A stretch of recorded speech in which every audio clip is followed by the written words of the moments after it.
Good morning guys. Good morning. Yan, update tayo sa sa factory guys. So, umpis talaga yung trabaho nila. Nagkapit ako yung mga parley na. Kompleto na. Tutornilyohan na lang nila yan. Tornilyo na lang. Mga tuksungan. So, ayun nga guys. So, kompleto na yung parley na. Ay, kabit na.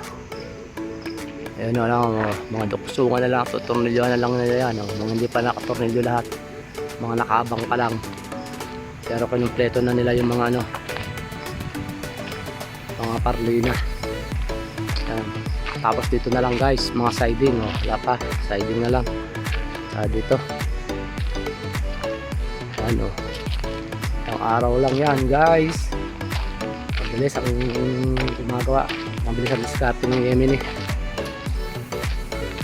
Wala na yung mga boom truck nila. Yung boom truck malis na, hindi na nila ginagamit dahil na lifting na nila yung mga parley na sa taas kaya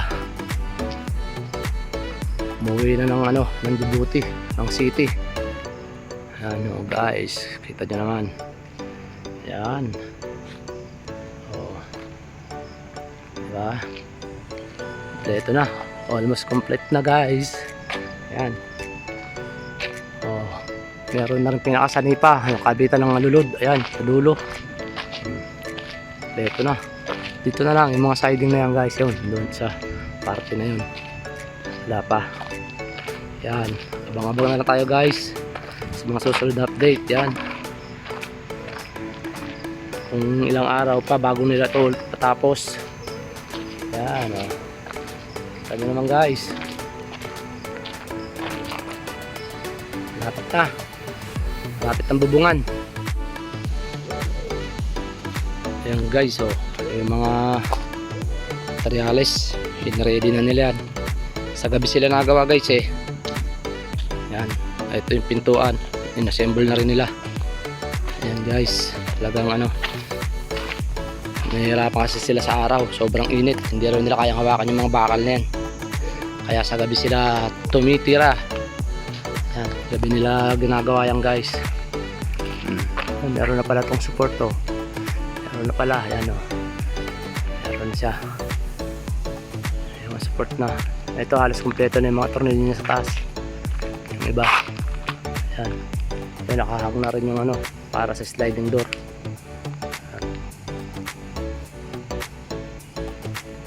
Kita nyo guys, yan na ang update dito sa factory. Yan, ilang araw pa tapos na at mabububungan na sigurado yan guys. Kung napapansin nyo, mabilis talaga trabaho. Yan, ayan guys, yung mga nila, mga gamit nakaabang na.